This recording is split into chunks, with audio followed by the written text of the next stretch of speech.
All right, everyone, we have to remark upon Al Green. He says, I'm going to force an impeachment vote on Trump before the end of the year. Ah, ha, ha. Basically, don't worry, don't tell me the odds, we're going to kick him out.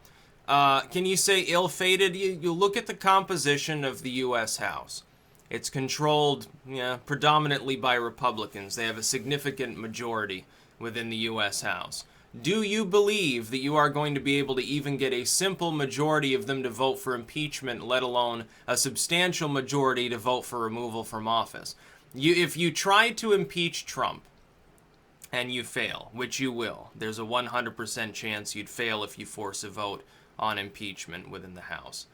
If you fail, when that happens, Trump's approval will naturally rise the same way Bubba Bill's rose. Because you will not be able to provide, reasonable grounds for impeachment to the rest of the House to get them to actually vote in favor of continuing the proceedings for the possibility of removal from office. Likewise, you won't be able to present that argument to the American people. What the American people will see is split into three groups. Trump's fans will think that it's an attempted coup. They will solidify their support. Not that it would be easy to solidify it further than it already is. Good luck cracking it apart. Partisan leftists and Democrats will support the move, and when it fails, they'll whine and say sour grapes. It's just the way that it is. These two partisan groups, it won't affect what they believe. Most of America, though, is somewhere in the middle of those two. You've got the soft Trump supporters, the soft opponents of Trump, and then everyone else, the apolitical, the centrists, and so forth. They will begin to side with Trump, I think, on the issue, because it'll make it look like the Democrats are wasting time.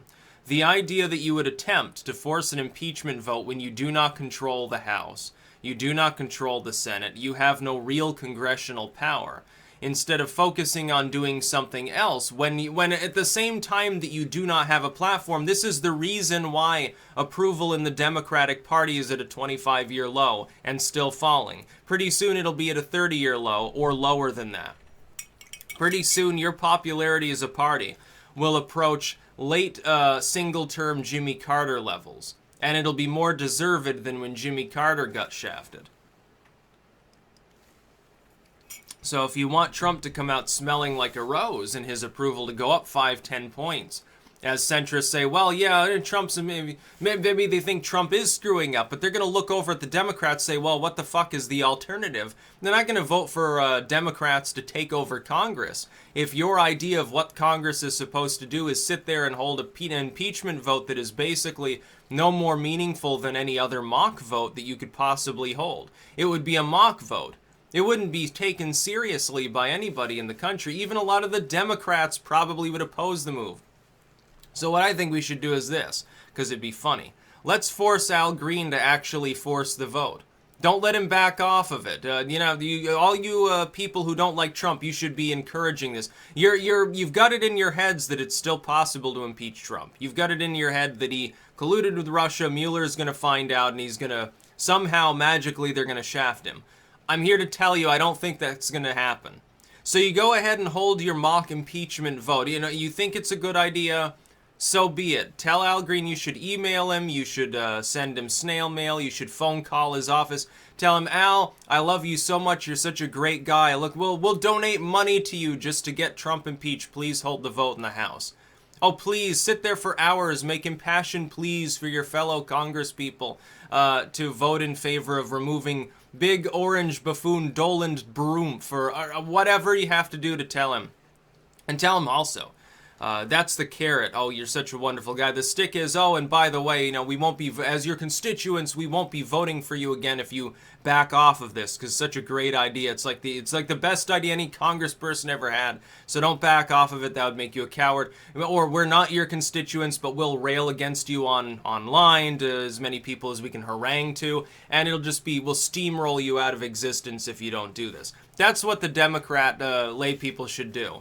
I say that primarily because if he backs off of it, it's actually better for the alt-left sort of folks within Congress and elsewhere.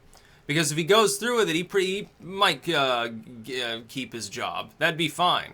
But the American people in other congressional districts that are more leaning I think would begin to back off of their support for the Democratic Party. And right now, again, I'm not a Republican partisan. You've got to hear me out, and I said this almost a year ago now. If the Democratic Party intends to redeem itself and become worth voting for anybody who's not either a corporatist, a banker, a race baiter, or somebody with foreign ties, it's basically the Democratic Party of today.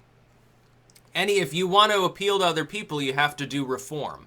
That means you're going to have to stop pissing on every white person. You're going to have to start pissing on toxic masculinity, sort of wedge issue, identity politic bullshit. Because clearly, it didn't work in 2016 with the glass ceiling thing. It's not going to work now. It'll work even less. It's going to, trust me, demographically, it's not the Republicans that are going to be left behind if you fucking keep it up. My big worry is I sit there and I say, as a nonpartisan, I support Trump. I have no problem with him. What if the moralists take back the GOP? What if Trump doesn't run for a second term and Mike Pence runs? Well, I'm not going to support him. I don't want Trump popularity to rub off on someone like Mike Pence. Jury would be out on whether I could possibly vote for someone who's a moralist. They would have to have a real damn good platform in every other area for me to even consider it. So it would be nice if there was, if instead of having one party that was capable of winning and being voted for, and one party that's not capable of winning, which is the Libertarian Party, regardless of my general support for parts of their platform, minus maybe the open borders bullshit, it would be nice if the Democratic Party would be maybe, instead of wedge issue driven, why don't you put forth sane fiscal proposals? Stop trying to beat up on the middle class. Stop labeling someone artificially, oh, well, you're rich, so we hate you. Well, it's not the way to go forward, because you certainly haven't been aiming that at the big multinational banks and corporations lately. What if the Democratic Party became kind of anti-war again? Wouldn't that be a wonderful alternative? Wouldn't it be nice if you would back off of your, oh, well, we need globalism and multiculturalism, fuck the working class, blue-collar American, we need to import working class labor, and went back to being kind of an actual unionist labor movement? That comes with its own problems, but it's way more tolerable than the open borders nonsense. Because the open borders nonsense, it doesn't benefit anybody within the country. Fundamentally, the people that vote in elections are Americans. You do realize that, correct? I don't know if the Democrats 100% explain this. Somebody posted a graph last night showing again, this term white Hispanics is troublesome because the Democrats used to not want to use that term. They said, well, you're racist if you say it, but as soon as there was the Zimmerman case, they started using that term too so they could cast George Zimmerman off as like a Ku Klux Klan member, which, I mean, it was so moronic, it was so dumb. But when fixing for those within this kind of semi-artificial category, increasingly the youth among that demographic is very conservative. That is the only group, the more conservative, the more they're replicating, the more they're having kids. And that's not just for that one demographic, by the way. That's for virtually all groups of people within the country. The conservatives, small town America is still breeding, urban America is not. Therein lies the problem for the Democrats. You think that demographic displacement is happening to the GOP's voting base? Please don't fool yourself. Oh no, the urban collapse is coming because Milgram's experiment was fundamentally correct, which is exactly what I predicted several years ago. The urban population is going to begin collapsing. Good fucking luck to the far left. You're not gonna win another election. Give it another 10 years, you'd be wiped out of existence within Congress. You think you're so high and mighty because, oh, my education, my piece of paper. Okay, there are some of us who are educated in both the academic sense and self-educated, who understand just enough about demographics to understand why you're wrong.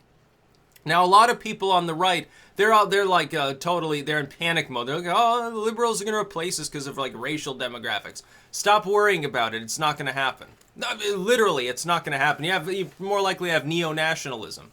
You're more likely to have another wave of nationalistic sentiment than you are to have like a steady march towards multicultural alt-leftism. Don't worry, it's literally just a phase that our country is going through. And the lashing back is already considerable, and it's going to get way, way more.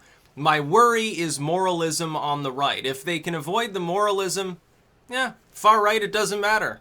Okay, they lowered taxes drastically. They started guarding the border. We backed off the globalist bullshit trade deals that were screwing, the entire middle class of the United States. I'm okay with that. Yeah, that sounds pretty good. Oh, yeah, and we still, we retain gun rights. Maybe we can even increase them. Get rid of some old existing gun control. People can defend themselves. We set a permanent cap on the size of government to the total budget. I would support such a thing. I think it'd be wonderful. We constrained the military back to its proper role, which is, hey, the President of the United States should not be able to unilaterally strike other countries. There's nothing wrong with that. Al Green is a symbol of the outdated mentality of the neoliberals. It's not going to work. Your moral grandstanding worked when the Democrats were representing the correct side of history back during the Iraq War era. Grandstanding morally and saying, stop the war, stop the killing, no blood for oil, that worked. It worked really well, especially with millennials like myself, because you were right. Now, though, your idea of moral grandstanding is, we're going to impeach Drumpy Wumpy because he ate too much ice cream. He said a mean thing on Twitter. That's impeachable somehow. Look, Bush's ethics chief agrees with us. Woo.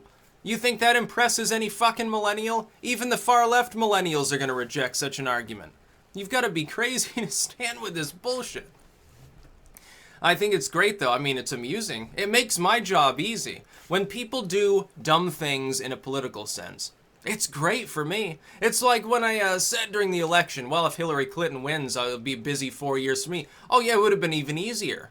Like, yeah, Trump says off-the-wall stuff, and you've got the Democrats, like, they're still flustered about losing, obviously, so they say some goofy shit. If Clinton had been in there to enact her policy and immediately begun attempting to stomp out any lamestream media groups that hadn't already been bought off, and she's trying to bribe people, and all of a sudden, other people in the world just start randomly dying because, they just shot themselves 5 times.